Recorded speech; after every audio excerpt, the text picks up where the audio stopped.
Khabib to come at him.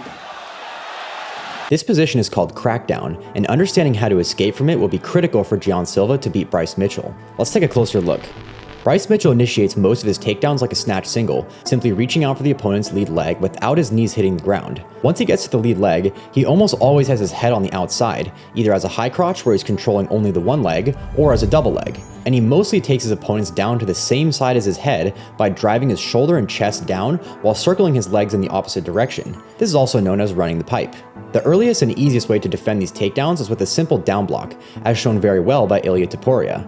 As Mitchell reaches for Topuria's lead leg, Topuria drops that leg back while driving his hips forward to stop Bryce's momentum. The main difference between this and a sprawl is that Topuria's lead arm is between him and Bryce. This creates an additional wedge that allows Topuria to create more space and eventually causes Bryce to abandon the takedown attempt. The advantage of a down block over a full sprawl is that if Bryce feints the takedown and his opponents bite on the feint, they're still in an athletic position. But this defense requires quick reflexes and anticipating the takedowns, so it's helpful to know when Bryce typically shoots. Bryce Mitchell is a southpaw, so when his opponents are orthodox, he usually tries to initiate these takedowns by getting his opponents to overextend with the big right hand, then he slips to the inside of the punch toward their lead leg. Sometimes he shoots after throwing his left hand because he's conveniently leaning toward his opponent's lead leg at the end of the punch, and often it baits a counterattack from his opponent, putting them in a bad position to defend the incoming takedown. But even when he's not first throwing the left hand, he often flashes a feint before shooting. This means that for his opponents to be proactive with their takedown defense, they should first avoid telegraphing their cross and instead throw it in a combination, and second, be aware of Bryce's left hand because it's almost always a tell that he's going to shoot.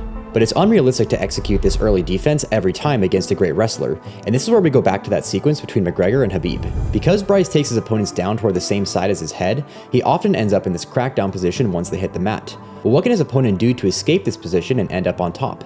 From the crackdown, the most important thing is to keep the opponent's weight on their head, which can be done by pulling them forward with the hand under the butt. The deeper this arm gets, the better. It's also important to face the hips and hug them tightly. This is where fanning the legs out like this is very helpful.